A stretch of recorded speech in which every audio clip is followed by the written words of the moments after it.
Hi viewers, this video is an attempt to understand mathematics or elementary mathematics from the basic concepts like set theory.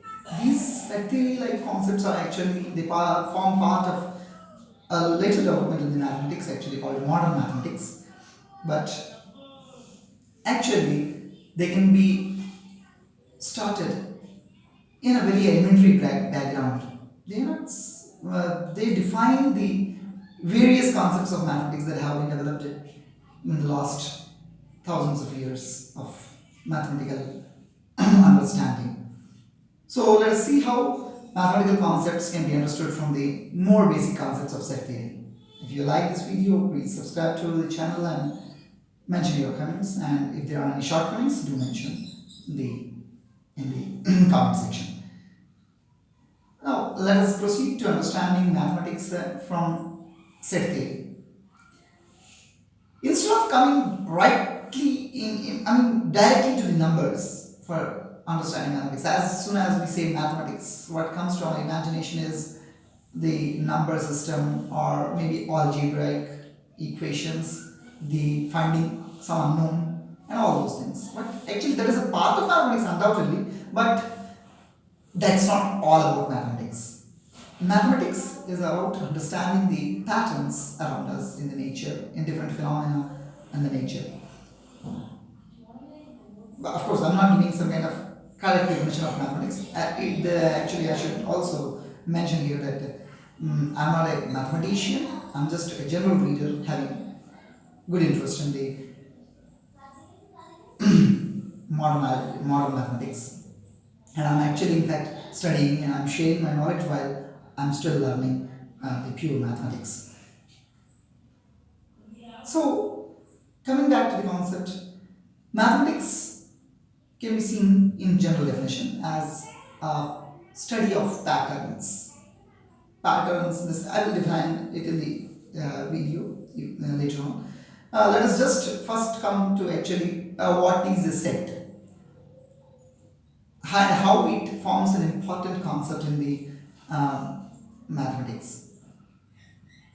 Set theory begins with the concept of set. Set is a collection of objects, speaking loosely, not a strict mathematical definition for the time being. Set is a collection of objects. To be clear, actually not all objects are mathematical. For an object to be mathematical, it must have some defining character.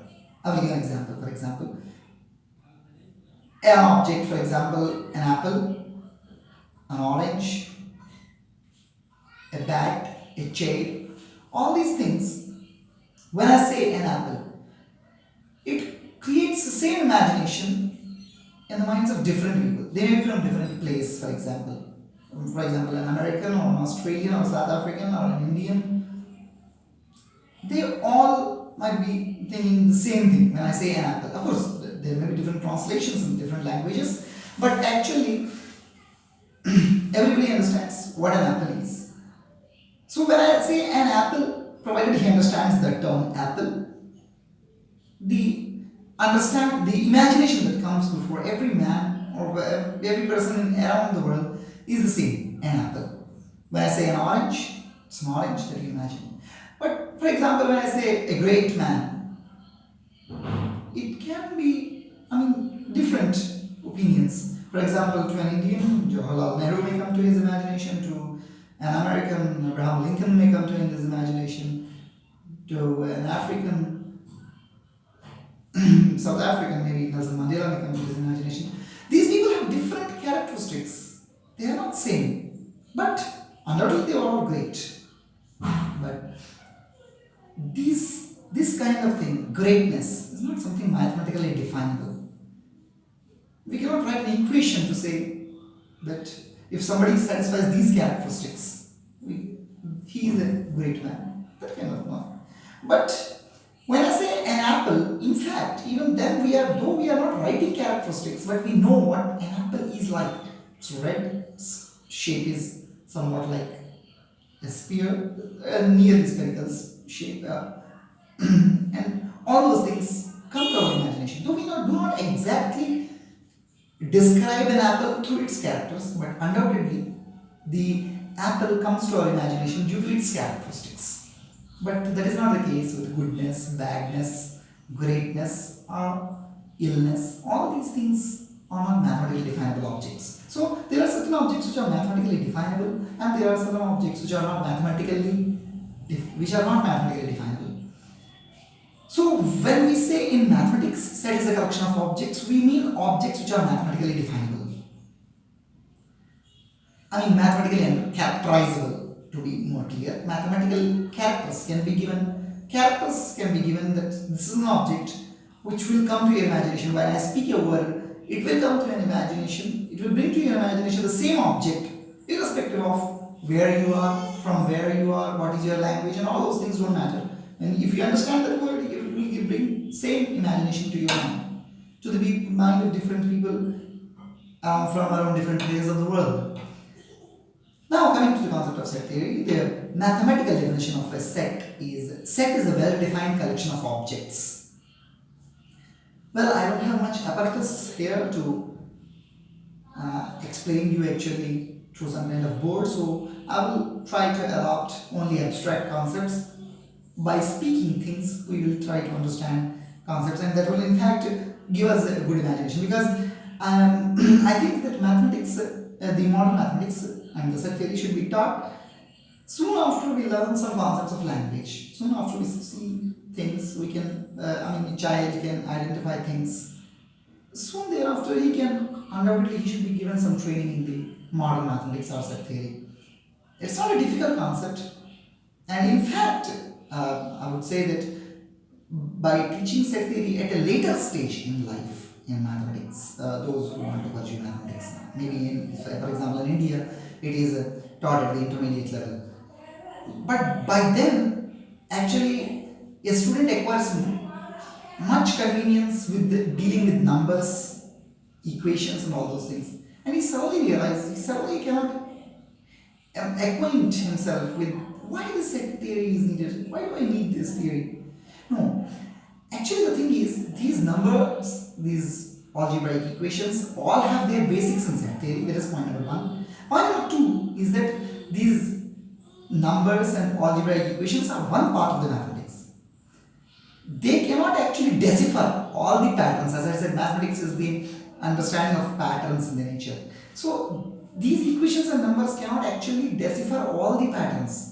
It is more clear only through the concepts of modern mathematics. For example, limits, set theory, groups, and all those things are very useful. But these concepts develop from set theory. So let us begin from very elementary points. We will try to develop set theory. We will try to understand set theory and then natural numbers through Peano's axioms. So I will coming back to the point. I will come back to the point. So the set theory, the definition of a set is that a set is a well-defined collection of objects, and well-defined means objects that can be arranged. Some kind of mathematical property can be assigned to them. For example, let us say we have an apple. This apple forms a set in itself. An apple, it's a set with one element. Every object in the set is called an element. For example, we can have more than one apple. I'm trying to actually not to mention other natural numbers than 0 and 1. Initially, we should be well acquainted with the numbers 0 and 1 before actually turning to the numbers. So, we may have a set with more than one apple, then we say it's a set with multiple elements. Similarly, we can have a set of one apple and one orange. Now, why is it well defined? Because we know an arrangement. We know there are only two things in the set, an apple and an orange. Similarly, well defined set, another example, a chair, a table, and a pen. So this set has got more than one element, and we know what are the elements actually. It's a chair, it's a table, and it's a pen. We know that an apple is not an element of this set.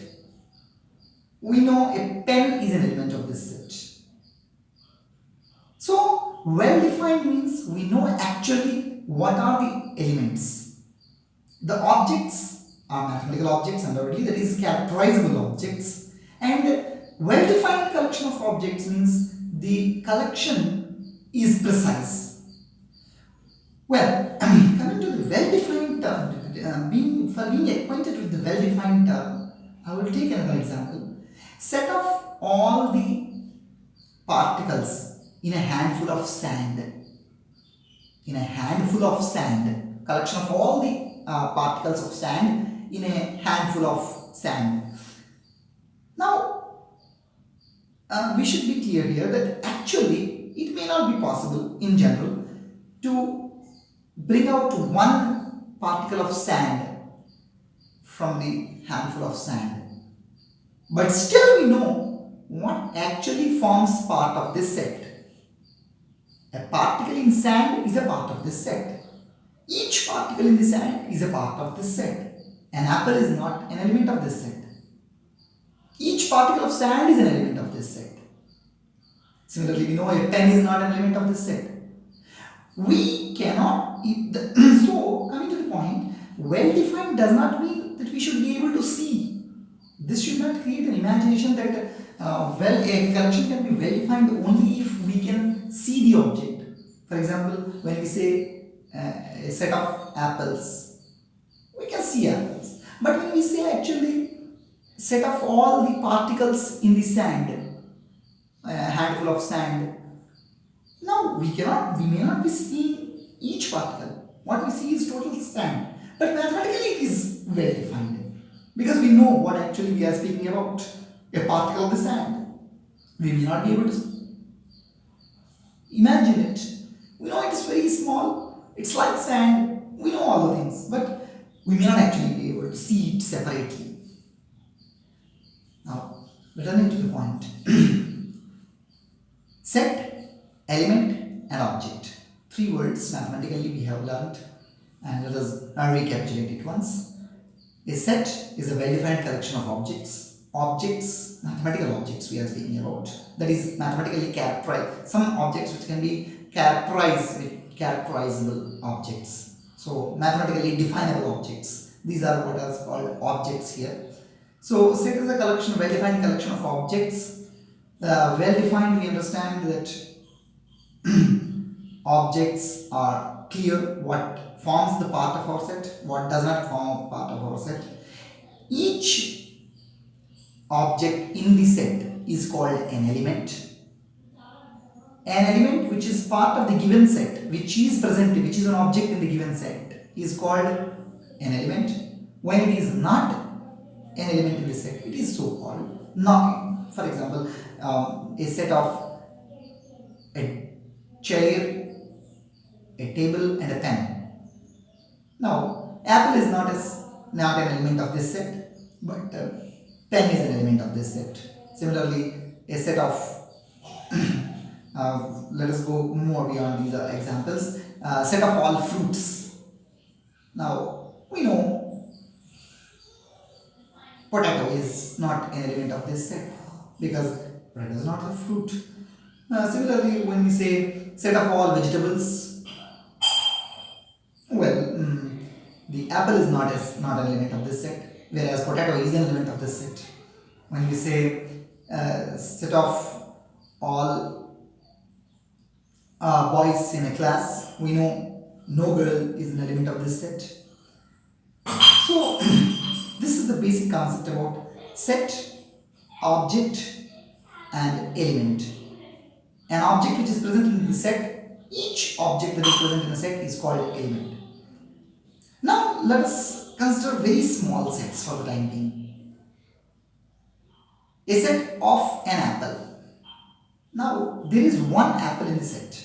Such sets are called singleton sets. That is a set with only one element. So we can have sets that may have more than one element. For the time being, let us, because I have not still introduced what are Peano axioms for introducing natural numbers, let us take a very basic understanding. One more than one. That's how I will describe it too. So suppose we have apple one more than one, apples one more than one. That is, we have two apples in fact. So then we call it a set with multiple elements. But there is a possibility another. Suppose there is an apple. There is an apple, we say it is a singleton set. There is one apple in the set. But if there is no apple at all, it is still a set. Such a set is called null set. A null set means a set that does not have any element. Here something is important. Null set is same for all kinds of objects. Null set cannot be described like, for example, I describe set of an apple, set of an orange, set of a chair. So there is one apple, there is one orange, there is one chair in each set. But when I say null set of an apple, it's meaningless. Null set, when there is nothing, it does not need any more description. Null set of an apple or null set of an orange or null set of a chair, it need not be described. Null set means null set. There is no element in the set. What could have been there has nothing to do with the mathematics. In mathematics, null set means a set which does not have any element. It is represented actually by phi, xi, actually a Greek letter. Well, any letter can be adopted. That is not actually, these are just mathematical conventions, but we may describe it through any other letter. For our understanding, that is not actually required.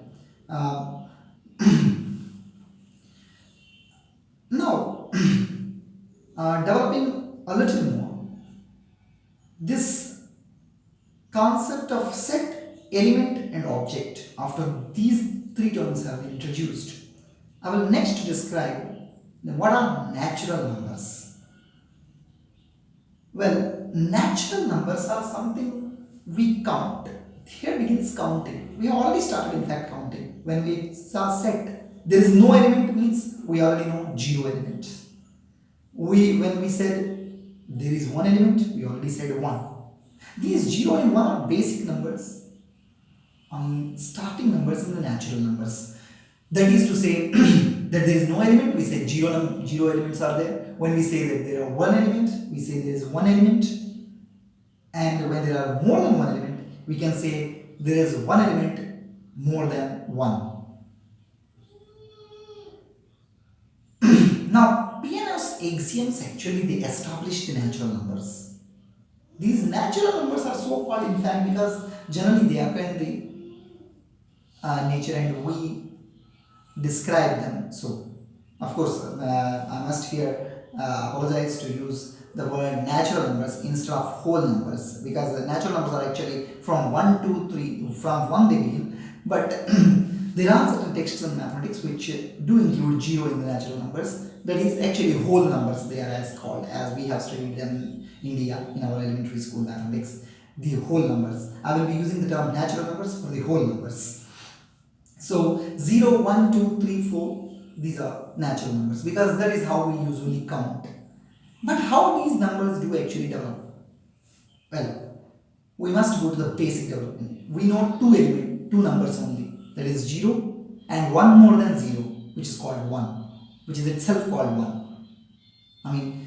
1 more than 0 is 1, 1 more than 1 is actually 2. But for the time, but that's not actually necessary, because 2 may be called something else, but that is not the purpose, because we know already in Roman numerals 2 is written like something else, in the Arabic numerals it is written something like that, else same 1, same 0.